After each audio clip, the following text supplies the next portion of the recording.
Alors ça commence toujours par une baston du regard.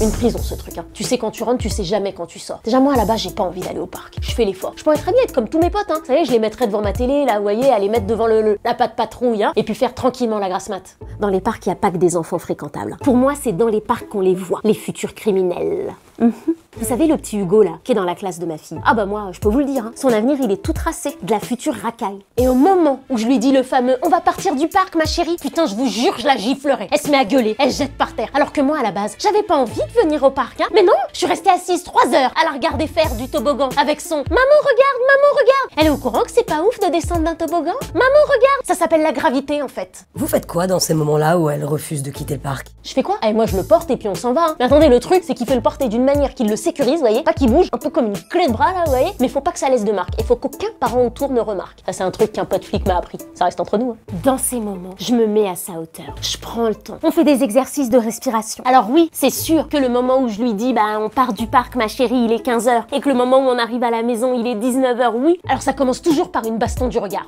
Et puis après, je lui fais du chantage, mais du vrai chantage, hein. Pas le chantage du genre, hey, si tu fais pas ça, t'auras pas de dessert. Ça marche pas avec la mienne, hein. La mienne, elle serait capable de se laisser crever de faim juste pour montrer qu'elle a raison. Donc moi, j'ai trouvé un truc. Je lui dis que je vais la laisser sur le parking de Leclerc et qu'il y a les gitans qui vont venir la récupérer. Alors là, stop. Dans l'idéal, il faut lui donner envie de rentrer. L'aider à se projeter en lui proposant de faire quelque chose de positif dès que vous arrivez à la maison.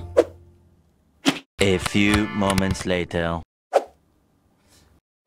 Tu sais, j'ai essayé hein, le truc de la psy là en quittant le parc aujourd'hui. Bah oui, je lui ai proposé, je lui ai dit en rentrant, si tu veux, on fera un gâteau. Mais que dalle, hein, ça a pas marché. Elle s'est jetée par terre, comme d'habitude, elle s'est mise à gueuler. Par contre, tu sais ce qui a fonctionné? Quand je me suis mis à gueuler dans tout le parc, qu'elle avait fait caca dans son pantalon. Ah bah là, en 2 minutes, elle était dans la bagnole. Connerie de psy.